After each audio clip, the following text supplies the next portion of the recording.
Confident group chairman ಆತ್ಮಹತ್ಯೆ ಪ್ರಕರಣಕ್ಕೆ ಸಂಬಂಧಪಟ್ಟಂತೆ ಈಗಾಗಲೇ ತನಿಖೆಯನ್ನ ನಡೆಸ್ತಾ ಇದ್ದಾರೆ ಪೊಲೀಸರು. ಐಟಿ ದಾಳಿ ಮುಗಿಸಿ ವಾಪಸ್ ಆಗಿದ್ದಾರೆ ಅಧಿಕಾರಿಗಳು. ಚಿನ್ನಸ್ವಾಮಿ ಸ್ಟೇಡಿಯಂ ಬಳಿ ಐಟಿ ಕಚೇರಿಗೆ ಆಗಮಿಸಿದ್ರು. ದಾಖಲೆ ಸಮೇತ ಕಚೇರಿಗೆ ವಾಪಸ್ ಆಗಿದ್ದಾರೆ ಐಟಿ ಅಧಿಕಾರಿಗಳು.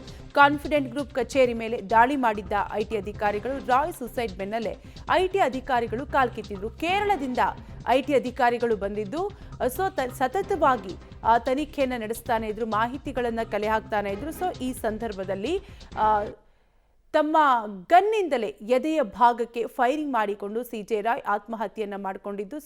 ಫೈರಿಂಗ್ ಮಾಡ್ಕೊಳ್ತಿದ್ದಂತೆ ಅಲ್ಲಿಂದ ಕಾಲ್ ಕಿತ್ತಿದ್ದಾರೆ ಐಟಿ ಅಧಿಕಾರಿಗಳು. ರಾಯ್ ಸುಸೈಡ್ ಬೆನ್ನಲ್ಲೇ ಐಟಿ ಅಧಿಕಾರಿಗಳು ಕಾಲ್ ಕಿತ್ತಿದ್ದು, ದಾಖಲೆ ಸಮೇತ ಕಚೇರಿಗೆ ಈಗಾಗಲೇ ಅಧಿಕಾರಿಗಳು ವಾಪಸ್ ಆಗಿದ್ದಾರೆ. ಒಟ್ಟಾರೆಯಾಗಿ ಈಗಾಗಲೇ ಈ ಪ್ರಕರಣಕ್ಕೆ ಸಂಬಂಧಪಟ್ಟಂತೆ ಸಿಜೆ ರಾಯ್ ಸಹೋದರ ಐಟಿ ಅಧಿಕಾರಿಗಳ ಮೇಲೆ ಆರೋಪವನ್ನ ಮಾಡ್ತಾ ಇದ್ದು, ಅವರೇ ಕಾರಣ ಅಂತ ನೇರವಾಗಿಯೇ ಹೇಳಿಕೆಯನ್ನು ನೀಡುತ್ತಿದ್ದಾರೆ. ಡಿಸೆಂಬರ್ 3ರಂದು ಮೊದಲ ದಾಳಿ ನಡೆಸಿದ್ದ ಐಟಿ ಅಧಿಕಾರಿಗಳು ಕಳೆದ ತಿಂಗಳು ಡಿಸೆಂಬರ್ 3ನೇ ತಾರೀಕು ಮೊದಲ ಬಾರಿಗೆ ಐಟಿ ದಾಳಿಯನ್ನು ನಡೆಸಿದ್ದಾರೆ ಅಧಿಕಾರಿಗಳು. ಇನ್ನು 3 ದಿನಗಳ ಹಿಂದೆ ಮತ್ತೆ ಕಚೇರಿಗೆ ಆಗಮಿಸಿ ಪರಿಶೀಲನೆಯನ್ನ ಕೂಡ ಮಾಡಿರ್ತಾರೆ. ದಾಖಲೆಗಳ ಪತ್ತೆ ಕಾರ್ಯವನ್ನ ಐಟಿ ಅಧಿಕಾರಿಗಳು ನಡೆಸ್ತಾ ಇರ್ತಾರೆ. ಡಿಸೆಂಬರ್ನಿಂದ ಕಚೇರಿಯ ಒಂದು ರೂಮ್ ಅನ್ನು ಕೂಡ ಸೀಲ್ ಮಾಡಿದ್ರು ಅನ್ನುವಂತಹ ವಿಚಾರ ಗೊತ್ತಾಗ್ತಾ ಇದ್ದು, ಸೀಲ್ ಮಾಡಿದ್ದ ಚೇಂಬರ್ ಪರಿಶೀಲಿಸ್ತಾ ಇರ್ತಾರೆ. ಐಟಿ ಟೀಮ್ ಕಚೇರಿಗೆ ಬಂದ ರಾಯ್ ಪಿಸ್ತೂಲ್ನಿಂದ ಫೈರಿಂಗ್ ಮಾಡಿಕೊಂಡು ಸುಸೈಡ್ ಮಾಡಿಕೊಂಡಿದ್ದಾರೆ. ಡಿಸೆಂಬರ್ 3ನೇ ತಾರೀಕು ಫಸ್ಟ್ ಟೈಮು ಸಿಜೆ ರಾಯ್ ಅವರ ಮೇಲೆ ಐಟಿ ಅಧಿಕಾರಿಗಳು ದಾಳಿಯನ್ನು ನಡೆಸ್ತಾರೆ.